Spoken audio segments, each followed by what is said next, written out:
Hello everyone, welcome to agriculture Adda 24/7। This is your mentor Krishna Rajput. तो आज का जो हमारा टॉपिक रहने वाला है, ठीक है, आज हम डिस्कस करेंगे कि काला नमक राइस क्या होता है, क्यों ये न्यूज़ में है और इसके की फीचर्स क्या हैं और जियोग्राफिकल इंडिकेशन क्यों इसको दिया गया है और जीआई टैक्स बेसिकली दिया क्यों जाता है। तो अगर आप किसी भी ऐसे एग्रीकल्चर एग्जाम की तैयारी कर रहे हैं जिसमें इस तरह के इंटरेस्टिंग टॉपिक से सवाल पूछे जाते हैं, तो ये वीडियो जो है वो आपके लिए। और बेसिकली अगर आप एग्रीकल्चर से कनेक्टेड हैं तो ये छोटी छोटी चीजें जो है वो आपको पता होनी चाहिए। चलिए स्टार्ट करते हैं। काला नमक राइस क्या होता है। बेसिकली देखा जाए तो इस राइस का जो कलर है वो इस तरह का होता है। अगर आप देख पा रहे हो सही तरीके से तो ये देख सकते हैं, ये है काला नमक राइस। अब देखो, ये काला नमक राइस जो है ये ग्रो बेसिकली कहां पर किया जाता है, ये ग्रो किया जाता है उत्तर प्रदेश में। ठीक है, उत्तर प्रदेश में।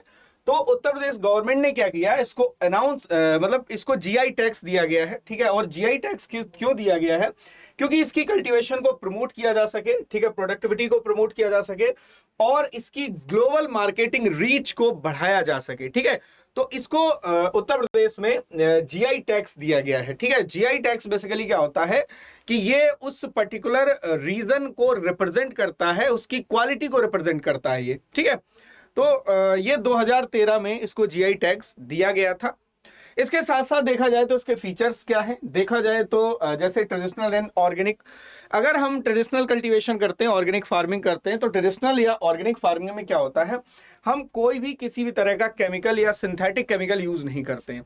तो ये एक ऐसा राइस है जिसमें हम कह सकते हैं कि कोई भी सिंथेटिक केमिकल या फर्टिलाइजर की जरूरत नहीं पड़ती है, ना ही पेस्टिसाइड हमें अप्लाई करना पड़ता है इतना ज्यादा, और ना ही हर्बिसाइड अप्लाई करना पड़ता है। ये ऑर्गेनिक फार्मिंग के लिए हाईली सुटेबल माना जाता है। ऑर्गेनिक फार्मिंग में देखा होगा आप लोगों ने कि हम कोई भी किसी भी तरह का केमिकल यूज नहीं करते हैं, सिर्फ ऑर्गेनिक बेस्ड कल्टीवेशन करते हैं, ऑर्गेनिक सोर्सेस का बेसिकली यूज करते हैं। ठीक है, इसके साथ साथ जो है, इसके साथ साथ सॉइल एडाप्टेबिलिटी, ये जो है ऊसर सॉइल में भी ग्रो किया जा सकता है। ऊसर सॉइल में बेसिकली क्या होता है, हाई सोडियम पाया जाता है, सोडियम की मात्रा ज्यादा होती है, जो कि नॉर्मल वैरायटी के लिए सरवाइव करना थोड़ा सा मुश्किल हो जाता है। तो alkaline soil with high salt concentration, high pH, where most rice varieties fail. मैंने जैसा कि कहा कि इन जनरल अगर देखा जाए तो राइस की जो वैरायटीज हैं ऐसी कंडीशन में सरवाइव नहीं कर पाती हैं, अडॉप्ट नहीं कर पाती हैं, हाई साल्ट की वजह से या ऊसर सॉइल की वजह से, हाई पीएच की वजह से।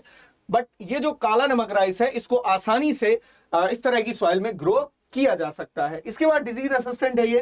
देखिए, naturally resistant to major rice diseases such as panicle blast, stem rot, brown spot, reducing the need for chemical input. मतलब कि ये नेचुरली क्या होता है, इसमें एक क्वालिटी पाई जाती है कि ये जैसे पेनिकल ब्लास्ट हो गया, स्टेम रॉट हो गया, ब्राउन स्पॉट हो गया, इस तरह के डिजीज जो है वो इस तरह के डिजीज के प्रति ये क्या होता है, रेसिस्टेंट होता है। मतलब इस तरह के डिजीज इसमें नहीं लगते हैं। ड्रॉट टॉलरेंस होता है, can grow with well under rainfed condition with low water requirement, significantly less than basmati. जैसे हम बासमती जो है वो हम राइस ग्रो करते हैं। ठीक है, तो इन जनरल आप लोगों ने देखा होगा कि राइस को वाटर की रिक्वायरमेंट ज्यादा होती है, जहां पर पानी की कमी पाई जाती है वहां पर हम राइस को ग्रो नहीं कर सकते हैं। बट इसको देखा जाए तो रेनफेड कंडीशन में इसको आसानी से उगाया जा सकता है और ये कम पानी में भी सर्वाइव कर सकता है। ठीक है, cultivation region predominantly grown in Terai belt of Uttar Pradesh. Terai belt जो है उत्तर प्रदेश की, वहां पर ग्रो किया जाता है ना, नेपाल के बॉर्डर इंक्लूडिंग जो सिद्धार्थ नगर है, संत कबीर नगर है, महाराजगंज है, बस्ती हो गया, गोंडा हो गया, गोरखपुर जैसे जिलों में इस जो धान है, जो चावल है, ये आपका उगाया जाता है। कल्चरल सिग्निफिकेंस देख लेते हैं। ठीक है, जैसे नॉन फॉर बुद्धा का महाप्रसाद, बुद्ध का महाप्रसाद के नाम से भी इसको जाना जाता है। अब थोड़ा सा हम इसको ये भी बताएंगे कि ये बुद्ध से कैसे कनेक्टेड है। ठीक है, क्यों इसको बुद्ध का महाप्रसाद कहा जाता है। ठीक है, ऑफरिंग टू लॉर्ड बुद्धा, इसको मतलब लॉर्ड बुद्धा को जो है ऑफर किया जाता है एज ए महाप्रसाद। ठीक है, ब्रांडिंग, अब इसकी ब्रांडिंग बुद्धा राइस के नाम से भी की जा रही है, जिससे कि ग्लोबल अपील जो है इसकी बढ़ाई जा सके, इसकी मार्केटिंग बढ़ाई जा सके। क्योंकि जो आपकी जो एशियन कंट्रीज हैं वहां पर जो देखा जाए तो भगवान बुद्ध को बहुत ज्यादा मान्यता दी जाती है, बहुत ज्यादा माना जाता है। इसके साथ साथ जो है और भी हम चीजें देख लेते हैं, ठीक है। जीआई टैक्स इसको दिया गया 2013 में, ये हमने आपको बता भी दिया है। काला नमक rice enjoy GI protection for its unique origin और ट्रेडिशनल कैरेक्टरिस्टिक्स। देखा जाए तो इसका जो ओरिजिन है वो भी उत्तर प्रदेश ही है, इसीलिए इसको जीआई टैक्स दिया गया है। इसके साथ साथ देखो हिस्टोरिकल रिकॉर्ड क्या है, mention that Lord Buddha gifted Kala Namak paddy to the people of Shravasti so they would remember him by its fragrance, highlighting its 2500 year old heritage। इसमें कहा जा रहा है कि जो लॉर्ड बुद्धा थे, इन्होंने काला नमक राइस जो है वो श्रावस्ती के लोगों को दिया था, ठीक है। इसकी फ्रेग्रेंस, ये फ्रेग्रेंस के नाम से जाना जाता है, मतलब फ्रेग्रेंस के लिए जाना जाता है, तो इसको इसीलिए जीआई टैक्स बेसिकली दिया गया है। अब कुछ वैरायटीज हैं, जैसे आईआरआई ने कुछ वैरायटीज डेवलप की हैं, जैसे पूसा नरेंद्र काला नमक 1638, ठीक है, ये वैरायटी है। और पूसा नरेंद्र काला नमक जो है वो 1652, ठीक है। ये दो वैरायटी जो है वो डेवलप की गई है इसके द्वारा। इसके कुछ फीचर्स भी हैं, जैसे क्या है, double the yield compare to the traditional type.